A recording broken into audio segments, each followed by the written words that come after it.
Oh, this is a beauty. We have a 1936 Corona Sterling, and it's a flat top, and these are just fabulous machines. Beautiful, stunning. Even if it's just sitting in an office, it brings an element of I don't know, I can't think of the words, culture, mystery, elegance, all of the above. I love them. But this one works, so you can even type your book on it if you want. So we're going to take a look at this Corona Sterling. I'm going to show you around, and then we're going to do a typing demo. So this is the original black enamel gloss. It's a high gloss. Most of them are this color. You can find them in a maroon, beautiful in the maroon, and then also a dark green is the original colors that came in this model. Also, let's take a look around. Here's your carriage. This does have a paper holder right here. You can do either side. Where'd it go? Here it is. They're easily bent because they're just little wire holders for your papers, and you just fold them back down.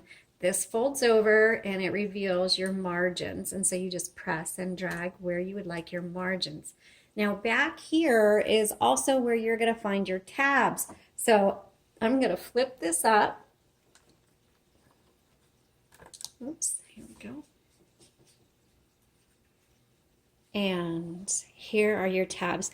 This has 3 tab keys on it, so they just pull off, and that's what it looks like.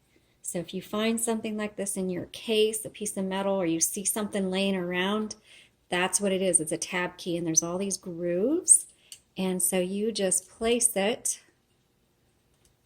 in the groove where you want it, and it may take a minute to do that. So that's how you do your tabs. Let me put this back down and straighten this out. Okay. And then flip that back up. Okay, so carriage release on either side, and you just pull that in. And this has a faint little bell on it. Right here is your paper release, and it just releases the tension there for you. On this side, this determines if you're going to advance, because it's manual, single, double.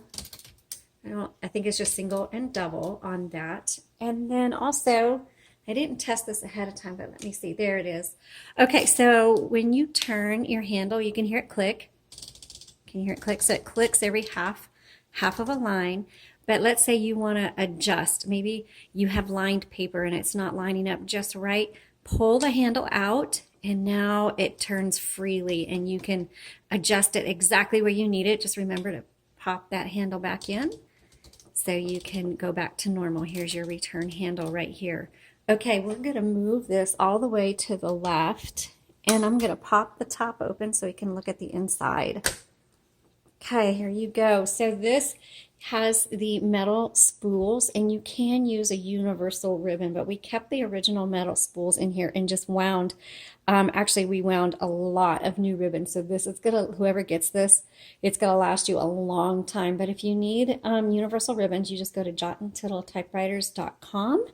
Also, if you have the original spools to your typewriter and you want us to wind fresh ribbon on it, by Saturday night, we'll have the option on the website for you to order that, and you just send us the spools. We'll wind it. You can see we wind it all the way up to here. Whereas the ones that are, that we get in bulk, maybe just go to here, but we wind it as far as we can, and that ribbon's going to last you a long time. Okay, so when you get to the end of the spool, you need to reverse the direction, and this is the direction reversal switch here, ribbon reversal. When you do change it out, black on the top, red on the bottom, make sure you look at the photo so you can see how they're threaded through the guide wires. Now you should be able to go back and forth like many, many, many times, and it actually should last you a long time. This switch right here on the left determines how hard these type bars are going to strike your paper, so you just adjust it to however you like. If you're looking for the serial number for your typewriter, it's going to be right here. This is for a Corona Sterling. This is a 1A series, and so this is where they are. They're on the right side of the metal frame underneath the cover, and it's right here. Sometimes you need like a flashlight and a magnifying glass because over time, they stamp into the metal, but then it just kind of starts to rub down. And we had a typewriter the other day where the serial number was right in front of our face, but we couldn't see it without flashing a bright light on it, even though it was right there. Okay, so let's just close that down. Snaps down. Here's your color selector. It's on red. We can put it on black. Stencil, just it doesn't actually come in contact with the roller, the platen, however you say that. I say platen, some people say platen, potato, whatever. Okay, let's go ahead and load up some paper and do a little bit of typing.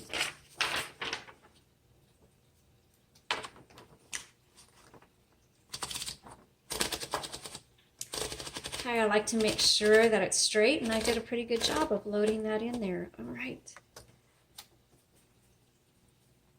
So this is, let me bring it in just a little bit. No number 1, so use a lowercase l. So this is a 1936. Oh, I have it on shift lock. Let's try that again.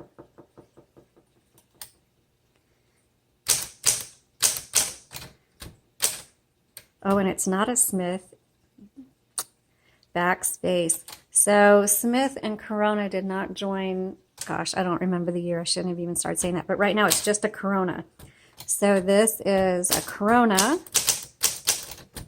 Sterling, probably their most well-known model of typewriter. It goes on through the decades. Okay, let's do some typing. And this feels so good. So this is going to be excellent for you authors out there, those of you who are serious writers and you're very philosophical, or even if you're not, but I can just see that, a very serious writer sitting down and just digging deep and writing some very inspirational prose. I can just see that happening on this typewriter. Okay. Or murder mystery, or fantasy, romance. Well, this would be a good typewriter for a romance novel. Absolutely, I can see that. All right. This is a special machine. Now, this particular one is not, the exterior isn't in perfect condition. There's some wear here, but for the most part, I mean, it looks really good. There's a couple of things right here, but it's from 1938. And let me just show you oh, that does say Smith and Corona. Okay, so boy, my words, I lose my words when I do the videos. The decals are still in really good condition, but it does have some wear on this one. But overall, the enamel on it is beautiful. It still shines. Really bright, so nice. Told my husband this morning I needed to find a good manual typewriter that I could keep. I use a Smith Corona Electric, a 1948, and I love it, but our power went out the other day and I couldn't type. So I'm like, okay, I need to add a manual that's for me. And it probably will be a Sterling like this, if I ever get one that he'll let me keep.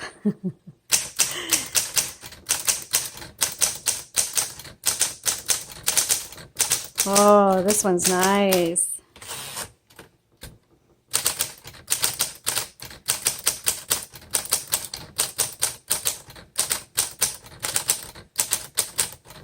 We keep listing all the typewriters we get because we know somebody's going to love them. And so sometimes I feel guilty at the thought of keeping a typewriter. But while I won't keep this one because I didn't plan ahead, I think the next flat top Sterling we get is going to be mine.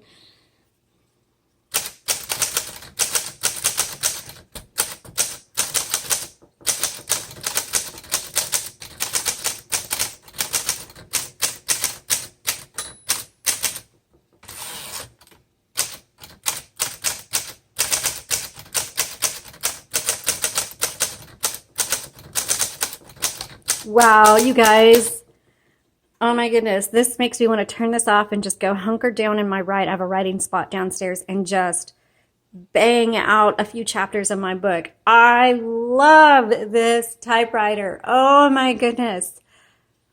Oh, I'm so jealous of whoever got it. I know I had an Olympia the other week that I loved too, but every once in a while something comes along and it's not just good, it's like fantastic. And this is going to be one of those. So I'm going to take a photo of this so you can take a look at it online. Please head over to our shop. The link is in the description below and grab it before somebody else does. And if you already have one, I hope this video helped you. If you have any questions, let us know. Thanks so much for watching. Please subscribe and have a great day.